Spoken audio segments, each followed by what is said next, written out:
In a large open cave, we see a man lying on the ground, unconscious, along with a sword next to him. This is Jake. It's not long before Jake gains consciousness and begins to awaken. He looks around, examining his surroundings. A lush green cave filled with trees, moss-colored rocks, and bodies of water. Kneeling down, he picks up his sword and begins walking around, looking for a way out of this mysterious cave.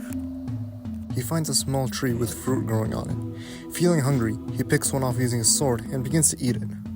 Unbeknownst to him, something begins emerging from behind. While continuing to chew on the fruit, he feels a looming presence towering over him. He turns his head around and sees a large maw about to strike him. Jake leaps out of the attack just in time and is face to face with a giant plant-like creature. It starts swinging at Jake, who easily evades the attack through some maneuvers. The creature cries towards the sky, and giant green vines emerge around Jake. They begin to wrap around him as he continues to slice them off with his sword. Releasing himself from the vines, he charges forward. The creature thrusts one of her hands forward, but Jake jumps on top of it, and jumps again, high into the air. Jake aims his sword and throws it towards the creature. The sword stabs deep into the creature's eye, sending it falling down. Jake walks up to the creature and pulls out the gem on its chest, after which he proceeds to take his sword out from the creature's eye. Jake walks away from the creature, gem in hand, and approaches a door. He notices the door has a hole shaped similarly to the gem he's holding. He places it inside, and the door opens, and Jake proceeds to walk through. On the other side, Jake walks through a hallway, and surrounding him is a pit of molten rock. Jake effortlessly jumps down the cliff and into the pit. Landing down, he notices a molten mass erupt from the ground. It's an arm. The arm pulls on, revealing more of itself, a monster made of molten rock. It continues to emerge from the magma. Once completely out of the ground, it slams its fists down and roars at Jake. A smile forms on Jake's face and he rushes in, the two of them jumping towards each other.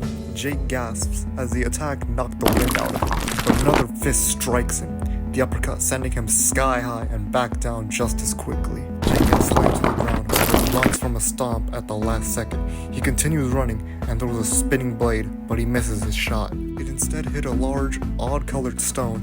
Upon piercing the stone, however, it began to crack. The stone burst open. A massive blast of water shot out, extinguishing some of the beast's molten flesh.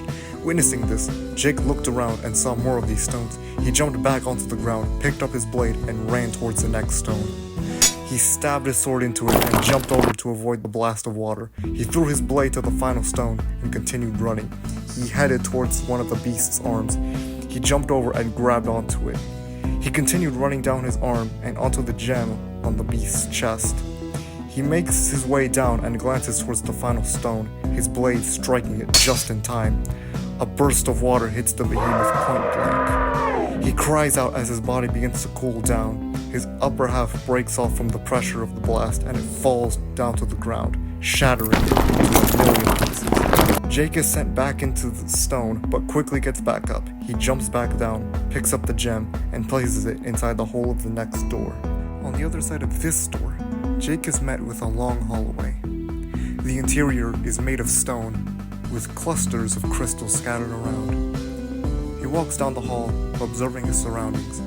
At the end, there is a staircase waiting for him. He makes his way down the stairs and approaches a door.